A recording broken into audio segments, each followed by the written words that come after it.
এইভাবে এই যে হাড্ডিটা দেখবেন, এই হাড্ডিটা যদি না লাগে, এই যে ফেরার মাংসটা এই জায়গায় এই যে দিয়ে দিলাম।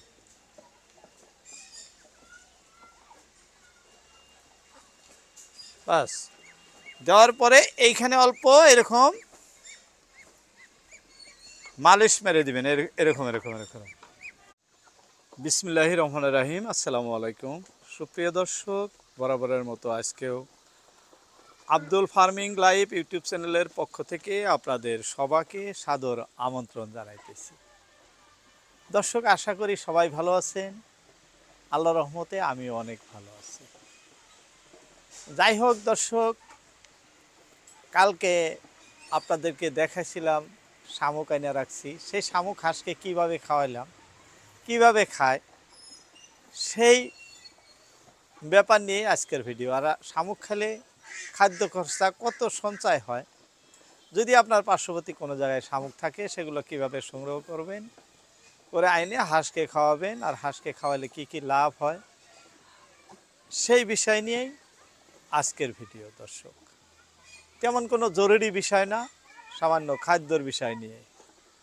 যাই হোক, এখন কিন্তু আমাদের হাঁসগুলো শামুক নয়, দানা খাইতেছে। কারণ সন্ধ্যার মুহূর্ত, বেলা যায় যায় অবস্থা, এই মতো অবস্থায় দানা খেতে দিছি। দর্শক, আপনাদের দেখাইছিলাম আমি এই চারি ভর্তি করে শামুক রাখা ছিল। এই যে এইখানে কিভাবে খাইলো, এই যে এদিক দিয়ে দেওয়া ছিল। এই যে দেখেন, এখন অল্প কিছু শামুক আছে আমাদের, আর বাকি সব খায়া শেষ।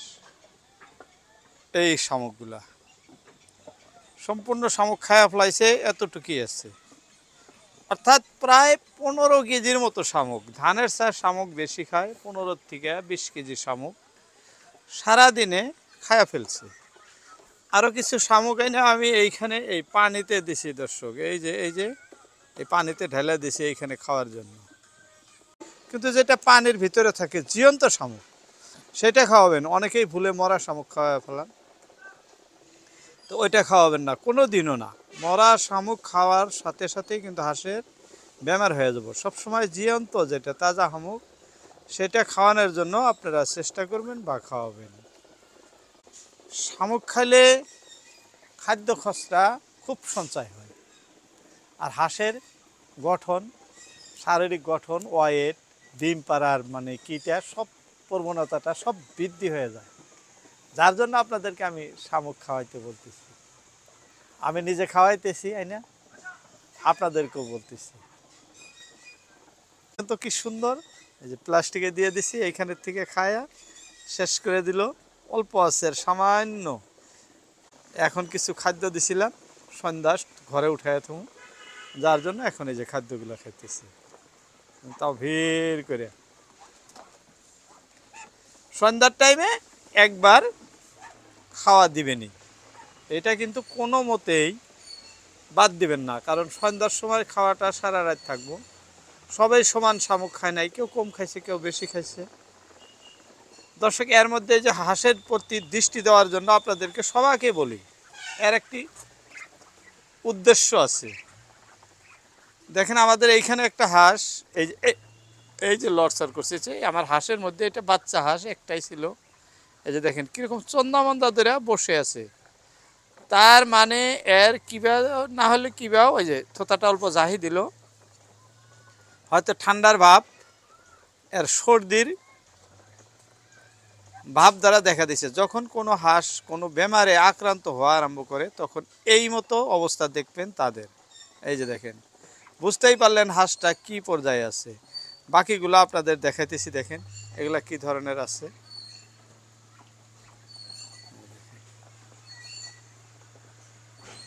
খালি খাদ্য খিলাইলে যে সঞ্চয় হয় সেটাই না, এই বস্তুগুলো সবচেয়ে বেশি লক্ষ্য রাখবেন। যারা ফার্মার ভাই, তাদের উদ্দেশ্য করে বলছি, এই একটার থেকে সব কয়টা আক্রমণ, এগুলো সব হাঁস আক্রান্ত হওয়ার সম্ভাবনা বেশি হয়ে যায়।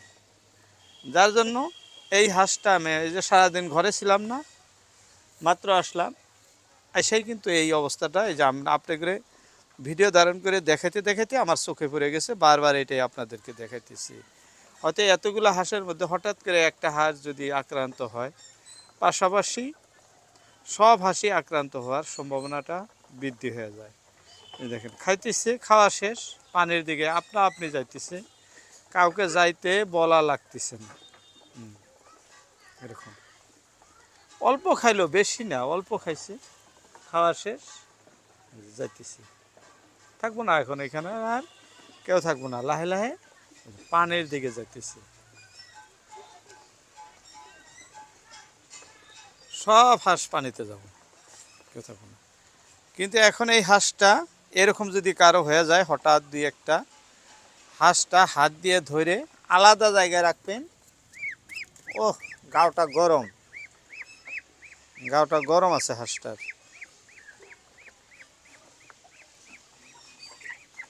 আমি দেখাইতেছি আপনাদের।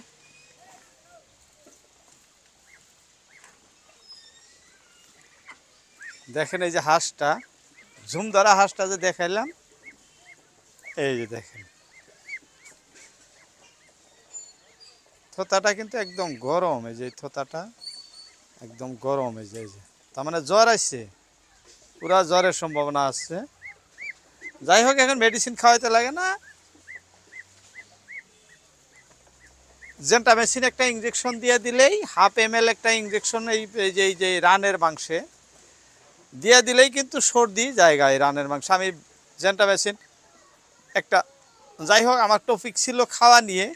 হাঁসটা যদি আক্রান্ত, জেন্টামেসিন একটা ইঞ্জেকশন আমি দিয়ে দিতেছি, কালকে দেখাবো, অবশ্যই ঠিক হয়ে যাব।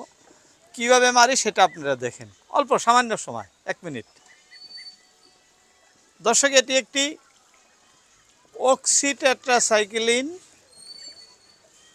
ভাল, 100 ml থাকে, 50 ml থাকে, আমার এটা 100 ml, 30 ml থাকে। আপনাদের যার যেরকম হাঁস ওরকম কিনে নেবেন। এটা অক্সিটেট্রাসাইক্লিন, এটা অ্যান্টিবায়োটিক। আপনি জেন্টামেসিনও ব্যবহার করতে পারেন, সেটাও ভালো। সেটাতেও আপনার সর্দি, পায়খানা, সব ধরনের বেমার যায়। এই যে তুলতেছি আমি, একটি হাঁসের জন্যে 1 ml, বড় হাঁসের জন্য 3 কেজি 4 কেজি ওয়েটের হাঁসের জন্য 1 ml, একটি ছোট হাঁসের জন্যে 1/2 ml দিলেই যথেষ্ট। যদি কারো হাঁসের এরকম মানে দেখলেন যে এটা বেশি দেখা যাইতেছে, তাহলে বেশি দিয়ে দিবেন, আর নাহলে খাওয়া ওষুধ খাওয়ালেও ঠিক হয়ে যায়। এই যে এরকম সুই দেওয়ার আগে এরকম লক্ষ্য করবেন যাতে সুইয়ে হাওয়া না থাকে। বাস, 1/2 ml আছে, এই যে দেখালাম 1/2 ml আছে। হাঁসটা এইভাবে ধরবেন, 2 ঠ্যাং। আপনি এই যে আমি এই ঠ্যাঙ্গে দিব, ডান ঠ্যাঙ্গে এই যে ধরলাম, এই যে এইভাবে, এই যে হাড্ডিটা দেখবেন, এই হাড্ডিটা যদি না লাগে, এই যে ফেরার মাংসটা এই জায়গায় এই যে দিয়ে, এই যে দিয়ে দিলাম।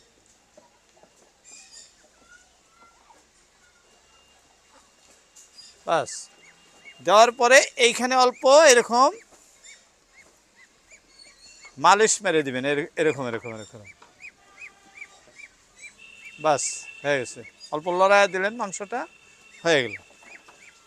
এখন এই হাঁসটা আমি এক্সট্রা করে রেখে দেবো, কালকে সকালে এর রেজাল্ট আপনাদের, কালকে সকালে মানে কালকে ভাটিবেলা যখন ভিডিও ধারণ করি তখন আপনাদেরকে এটা দেখাবো কি হয় না হয়। ভালো মন্দ রেজাল্টটা পাওয়া যাবে, এটা আপনাকে বাস্তব দেখাইতেছি। যাই হোক, আমার কথা বলার ছিল খাদ্য নিয়ে। তা হাঁসটা যেহেতু আক্রান্ত দেখে ফেলাইলাম, যার জন্য হাঁসের বিষয় নিয়েই বলে ফেললাম। দর্শক, বলতে বলতে অনেক কথা বলছি, যাই হোক আজকে আর বলি না, সন্ধ্যার টাইম। ভিডিওতে আপনাদের মূল্যবান সময় দেওয়ার জন্য সবাইকে অসংখ্য ধন্যবাদ। আজকের মতো ইতি টানছি। আসসালামু আলাইকুম।